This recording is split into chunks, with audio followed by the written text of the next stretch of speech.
The calendar says April. That means the NFL draft is this month. And what better way to kick off draft month than with 3 mock drafts? You are Locked On Bengals, your daily Cincinnati Bengals podcast. Part of the Locked On Podcast Network, your team every day.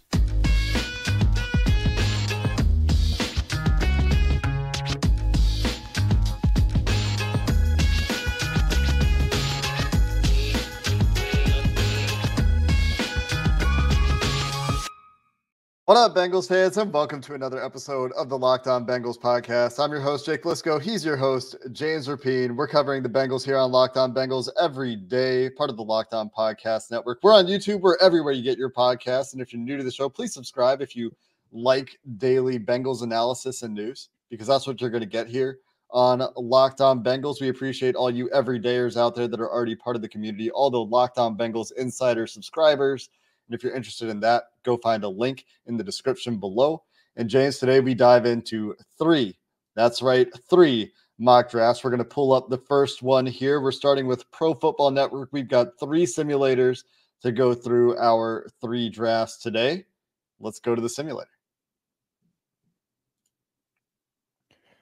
Ooh, I instantly, as you switch over, see options here, see offensive line options, see trench options, which is exactly what I think a lot of people are in on, Jake. And whether it's Jared Verse at edge, who I think we need to talk about defensive end at a bigger topic as far as it comes to the 18th pick, but Troy Fautanu falling to 18, J.C. Latham there, Johnny Newton, Byron Murphy. And so 2 top offensive tackles, 2 top defensive tackles. This is a pretty good scenario for the Bengals. Yeah, I think that a theme that we're going to see today is there will be options at 18. It just depends on what those options are. And in this case, James, we can pick, in my opinion, one of the better tackle guard prospects in this class. He can start at guard if he needs to. And if he sticks at guard, great. You can deal with tackle in the future if he starts and is amazing at guard. And that's Troy Fautanu out of Washington. Very good athlete. Saw that show up in a big way at the NFL Combine. He really stood out to Eagles offensive line coach Stoutland as well, who worked him out at the Combine. The Eagles are talking about trading up for him. So if he is available to the Bengals, I think that he needs to be strongly considered here. The other top choices that we're talking about, like you said, J.C. Latham, Johnny Newton, Byron Murphy. We've picked Newton. We've picked Murphy. We've talked about Latham a lot. Since Latham didn't test, and he's not expected to test before the Combine, we've talked a lot on this show, James, about not picking offensive linemen who don't test. And as much as I love his film, go tiebreakers here. If you want to call it that, you could go Fautanu instead. Yeah, I think the athleticism element is the tiebreaker for me, which is the other hand of it is you don't know with J.C. Latham. But I'm open to picking J.C. Latham still. He's not in my doghouse completely, and I get the risk involved with not testing. But Fautanu is getting top 10 hype. Yeah, I read something on ESPN on Friday about that. And that's what's interesting is there are so many stud tackles, and I say that in quotes because who knows if they end up being studs, but high-end tackles, and we don't know how teams view these guys. I think Joe Alt's the consensus number 1. But after that, I think it's pick your flavor. And we both agree on this one. I think Troy Fautanu is the right play. And if the Bengals land him at 18, I think a lot of people would be excited because, to your point, there's a real chance that he could threaten to start at multiple spots right away, certainly down the line as well. Yeah, and part of this is also that we've picked Newton and Murphy. We've done the defensive tackle in the first round scenario a couple of times now. So let's take an offensive lineman here in the first round and see who's on the board for us in round 2 as Byron Murphy falls all the way into the second round in this scenario, which is a little bit surprising. But here we are on the clock, James. No. If you wanted to go right back to the trenches, Rook Orororo is there, but you're very upset because your favorite receivers in this draft, I think, Troy Franklin and Malachi Corley, go off the board 2 picks before our second rounder. What the hell? This almost played out exactly how I needed to show it for Bengals fans, because I've been talking about pick 49 and how I think that that's the potential best spot for the Bengals to take a receiver. And this kind of does prove my point, is the cliff could happen very, very quickly. And with Malachi Corley, that's fine. Go off the board, my man. But Troy Franklin, you got to fall to 49, and to get sniped and to go to Jacksonville, that stinks. The good news is Xavier Legette is still there. And I think he stands out. I'm bummed. Is Burton still there from Alabama? I would assume so. He's probably much lower. There he is at 106 on the big He's board gonna go on Pro higher. Football Network. He's going to go higher than these simulators think as well. So just throwing that out there now. I think he'll go ahead of like Roman Wilson, guys like that who's still available as well. Jalen Polk, Ricky Pearsall still available. Jalen McMillan. Still a bummer that Franklin's gone and that Corley's gone. So not the automatic go with a receiver. I think that I would have felt if Troy was there. But what's interesting to me, you mentioned Ororo. I think defensive line is very much in play here. Patrick Paul probably off the board, your guy. Chris Jenkins could be in play here. Michael Hall Jr. could be in play here. I think defensive tackle might be the way they go based on this, which isn't necessarily my plan. Doesn't mean they wouldn't go with a Trey Benson or one of those receivers, but I also think defensive tackle will be high on their board. Yeah, I don't think it would be crazy to take any of those receivers you talked about. If Leggett is there in the second round at 49, you could definitely see it. He was a late breakout. That is not something the Bengals typically have done, but he's a physical freak, and he was productive once he started producing at South Carolina. And we've talked about his path to production, I believe, on this podcast in the past, where they started treating him as a gadget guy, screens only, user athleticism, and it was only recently that he really started running a full route tree. And when he did, he was good. Jalen Polk and Jalen McMillan, I think the Washington receivers have been under-discussed in general for the Bengals as teams looking for a receiver. And Ricky Pearsall is a guy that is seen by some as a perfect fit for what the Bengals want to do. I don't think he's a slot-only wide receiver. I know our pal Joe Goodberry has talked about him a little bit that way. I don't think it's quite that for me personally. I wouldn't be opposed to any of those guys, but I'm looking at Mike Hall here, James.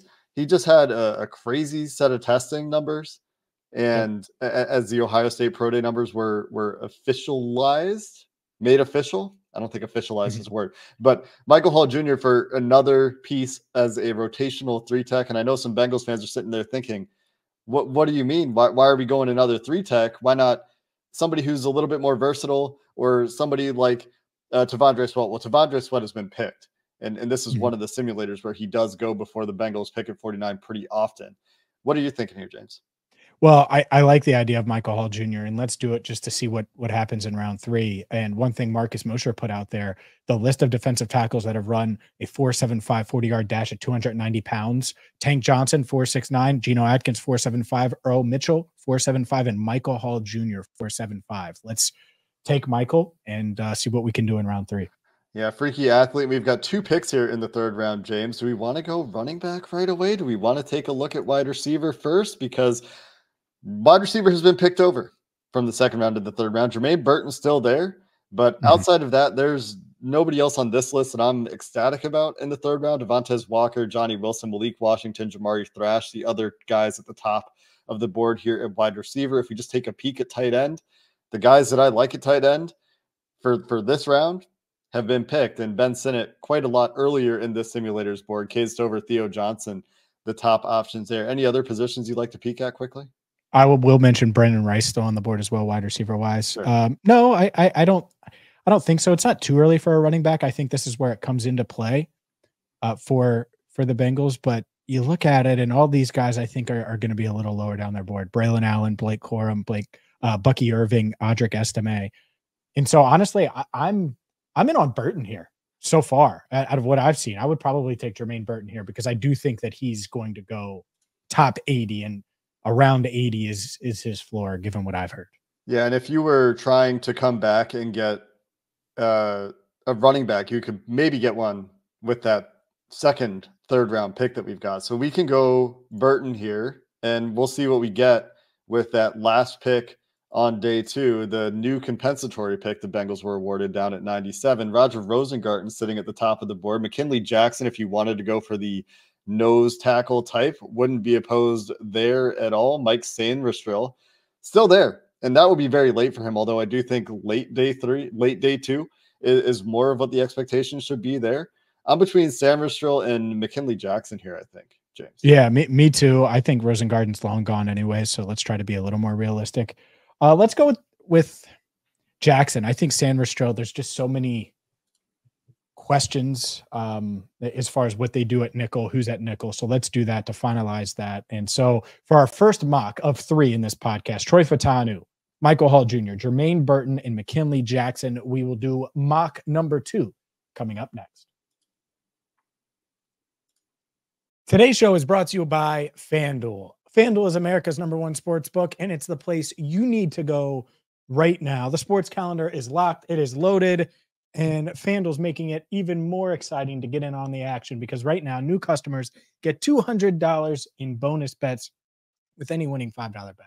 That means you could throw $5 on the NBA, $5 on baseball, $5 on the Final Four, and boom, once you win, you will get $200 in bonus bets. FanDuel is America's #1 sports book because it's easy to use. It is an awesome interface, and you can check it out right now, whether it's the FanDuel app, whether it's FanDuel.com. And again, $200 that you can use to bet on the tourney, MLB, NBA, NHL, and so much more in one spot. All you have to do is win that first $5 bet. For new customers only, visit FanDuel.com/lockedon and make your first bet a big win. Again, that's FanDuel.com/lockedon. FanDuel, America's #1 sportsbook. On we go to simulator number 2. We're back at Pro Football Focus for this one, James. And the top of the board here, we've got Johnny Newton, we've got Tali Fuaga, and those are the 2 guys I'm considering the most. Amarius Mims still here. Jackson Powers Johnson still here for those considering those options. Laiatu Latu has fallen in this one. And I'm again looking at the defensive tackle debate, James. And again, I'm leaning toward a guy with some positional flex in Fuaga who has played right tackle. And we've picked Johnny Newton. We've done that scenario. Love Johnny Newton.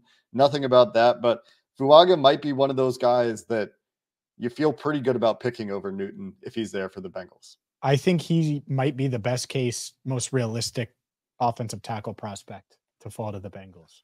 Like if you're saying, all right, Amarius Mims could be there, J.C. Latham could be there, Troy Fautanu could be there, Fuaga could be there. I think Fuaga is the best of the bunch. And so let's take him. Let's laugh about it. I think we can address defensive line a little bit later.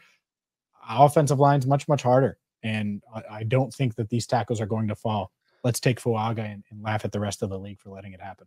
I think that is one of the things that we've found through doing these so far is that if we don't take the tackle in the first round, it is very much a game of craps, throwing darts, hoping that you can get a tackle after that. Just to quickly go over some of the guys that had been picked, in case you're wondering about it, you're listening on audio, you can't see on YouTube. J.C. Latham has been picked. Quinyon Mitchell has been picked. Troy Fautanu has been picked. Byron Murphy has been picked. Brock Bowers, of course, has been picked.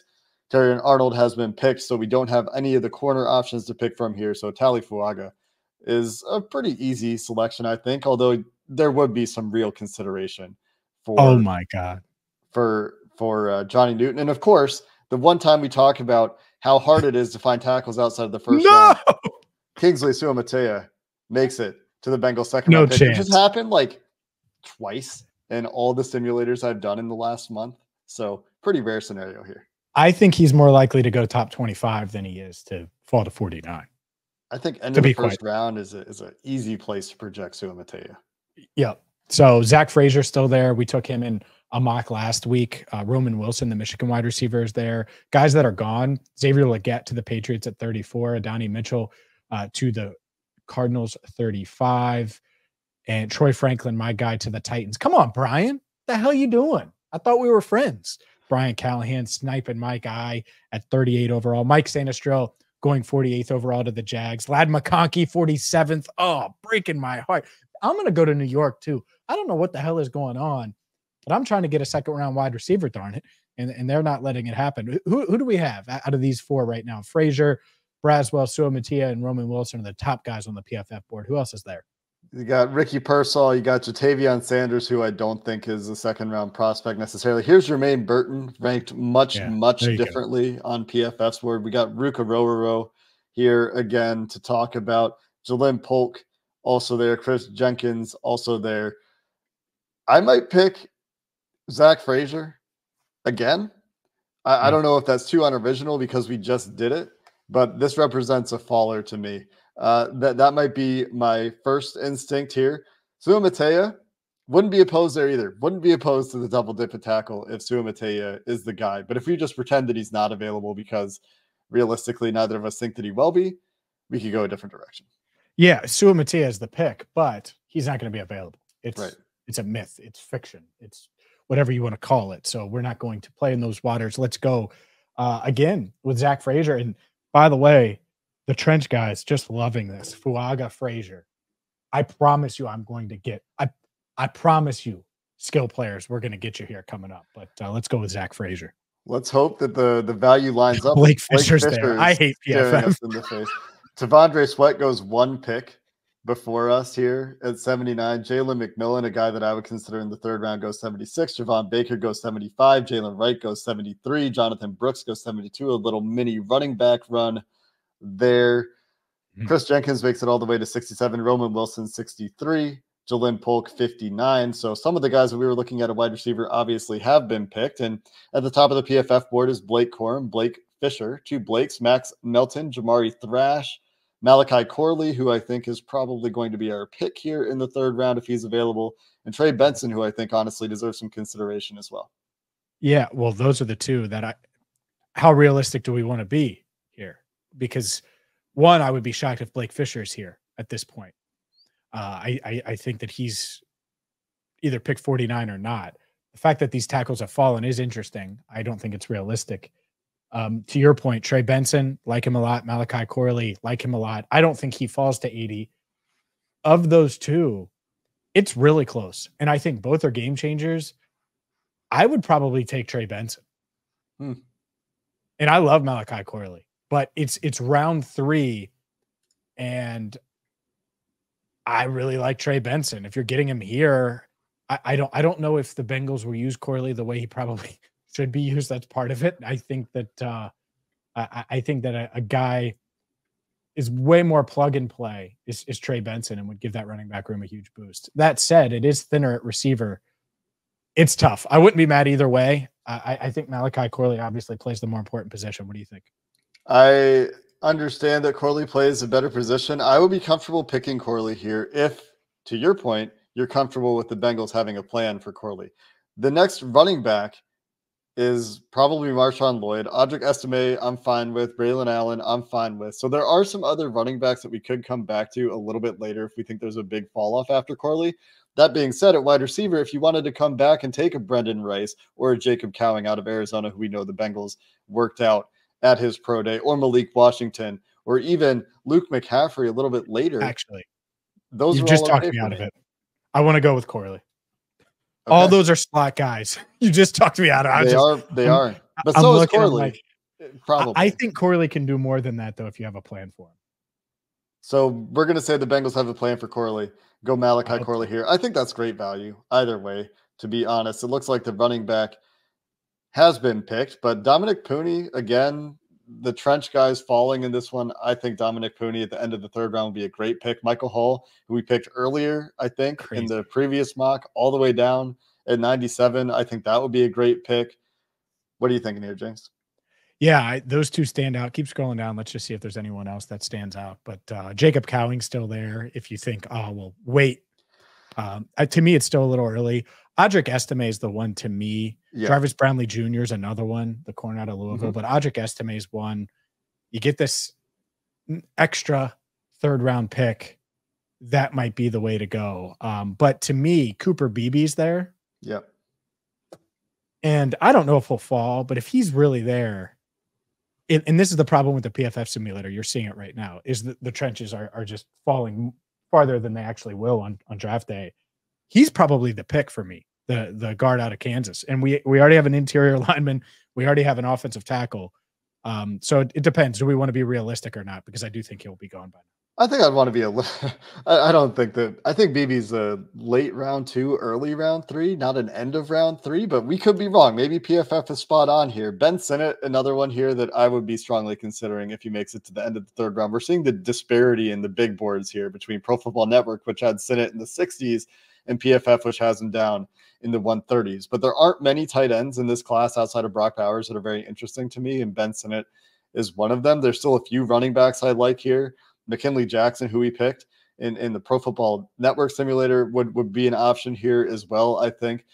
BB. I'm kind of thinking, what's that? I'm in on BB. I don't know what you're thinking. Well, I was thinking Senate because I don't think BB's going to be there. We could do Senate and please the people. Please the people, huh?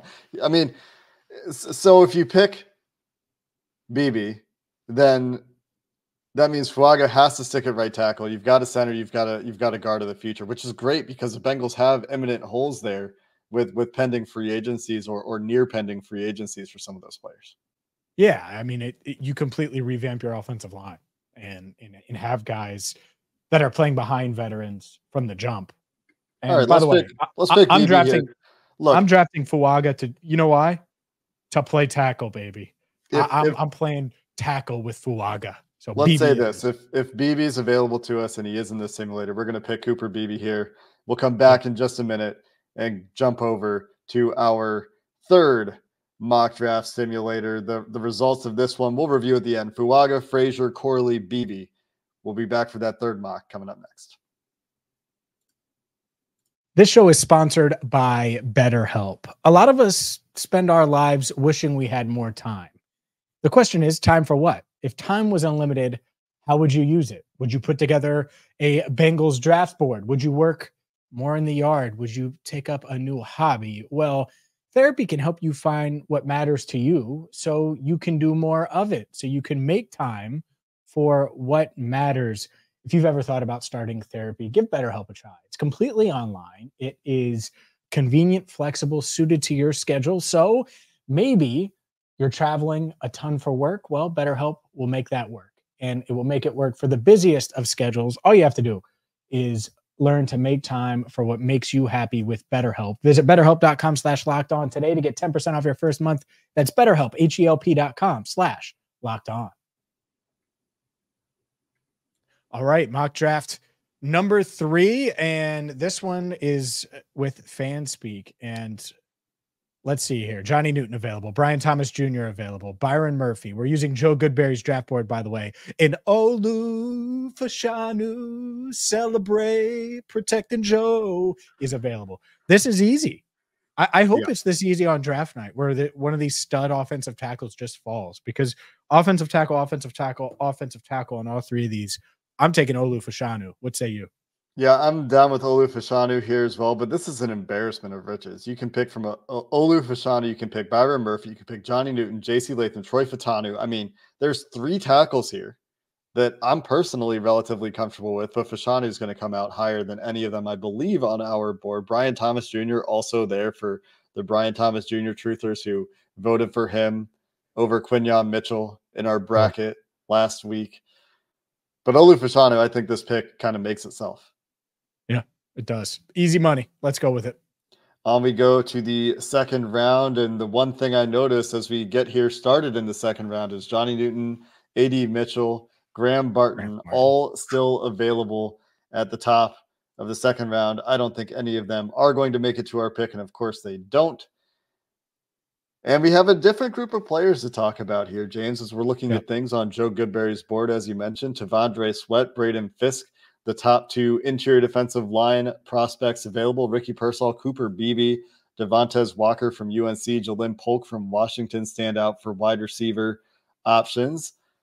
Anything else you want to look at here? Ruka Rovero, we can talk about him again. Chris Jenkins, a lot of receivers. Sure.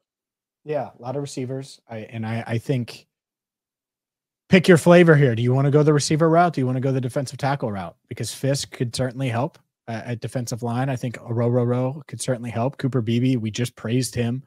So there's a few different options here. And I'm thinking my guys at receiver are gone. It feels like my top guys. Troy Franklin's gone. Malachi Corley's still there. You mentioned Polk and Pearsall. Up to you. What do you think? I would like to pick Tavondre Sweat for the first time in a long time, if maybe ever. Tavondre Sweat had an excellent senior year at Texas, is the DJ Reader body type, a little bit heavier even, is one of one in terms of a nose tackle who can push the pocket and do a little bit more than just be a space eater in this class. The question is, of course, is he going to stay motivated? Is he going to stay in shape? And those are the questions that are potentially pushing him out of the second round altogether. But let's pretend that the Bengals have had him in for a visit and are really comfortable with his fitness, and he weighs 350 and they're comfortable about his fit. The player is really exciting. And if he can check those boxes for them, then he could be the pick here.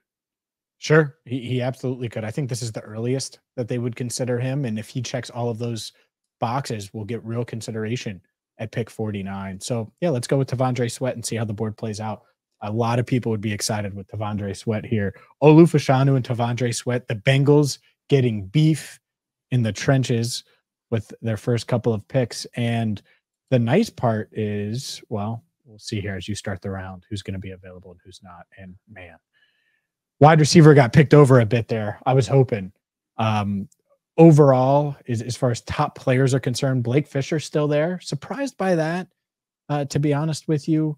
But he's still there. Roger Rosengarten is also available out of Washington. Ben Sinnott available for those that are worried or thinking of a tight end here. And Sinnott, as we can see, higher here than on the PFF board, somewhere between the PFF and the Pro Football Network ranking. Let's just look at wide receiver to see if there's somebody here that we're happy to pick, because Jalen McMillan, Jermaine Burton, Javon Baker in the third round, I think I'm very happy with any of those. I know that Brendan Rice and Johnny Wilson are higher on this consensus board right now. I am a little bit more comfortable with McMillan, Burton, Baker. Burton more the vertical type, and the downfield threat. Not as much of a yards after catch guy. McMillan more of a technician.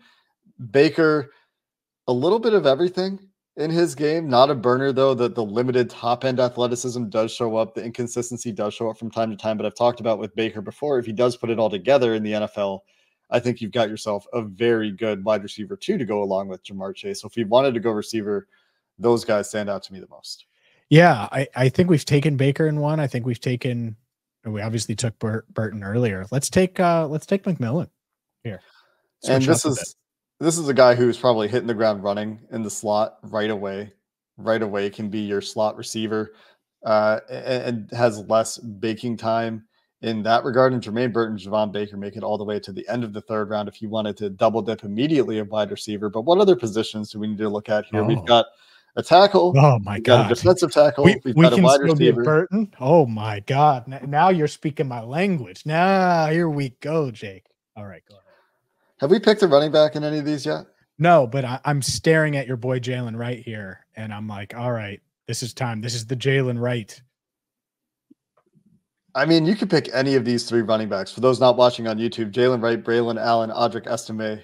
I'd be happy with any of those guys, I think, at 97. We could also talk about tight end. Let's just take a look. Jaheim Bell, the last Jared Wiley. There's been a lot of hype about him on. I guess I need to learn more about him. Yeah, interesting that he's there. At corner, Max Melton at the end of the third is a guy I'd be thrilled about. I think he's probably a 2 to early 3. I think Jalen Wright. It's a round later. I want weapons for Joe, and we've got 2 of them here. Do we? Yeah, McMillan and Wright. Yeah. So this take Wright. This draft would check the boxes of offensive tackle, defensive tackle, weapons. Kind of hits on all of those. I'm very tempted by Max Melton here. Me too. The guys that I wouldn't be upset about here would be like Wright, Burton, Melton, Estime, Braylon Allen, and probably Zach Zinter as well, the interior lineman from Michigan. All guys I'd be fine with. Javon Baker also available. Would be pretty happy with any of those, but I do like Jalen Wright, and I do like the explosion that he offers. Yeah, and there's a very real scenario where they take a running back in the first 3 rounds. It just is. And so let's go with that. So, all right, real quick, for those keeping score at home, we did 3 mock drafts, and our first one was Pro Football Network. We had Troy Fatanu. We had Michael Hall Jr. We had Jermaine Burton and McKinley Jackson. Mock draft 2 was with Pro Football Network. We had Fuaga, Frazier, Malachi Corley, Cooper Beebe. Draft 3, Olu Fashanu, T'Vondre Sweat, Jalen McMillan, and Jalen Wright. Tweet us which one you like the best. I like all 3. I think all 3 help the Bengals a lot. And I would be happy with all three because we at least got one weapon for Joe. And I do think that they need to add weapons, especially with the uncertainty with T. Higgins and really uncertainty behind Jamar Chase in general. Yeah, they have some pending free agents at some interesting spots as well when you look forward to the 2025 roster. And you do have to think about the future a little bit when you're thinking about adding these long-term pieces to your team. But like James said, let us know in the comments. Let us know on Twitter which mock you like the best. We tried to go through 3 simulators pretty quickly here. Hopefully you like the twist on Mock Draft Monday so you can see how things are different between the different simulators and how different scenarios might play out. But that's going to do it for this episode of the Locked On Bengals podcast. Until next time, thanks for listening. Hoo day, and have a good one.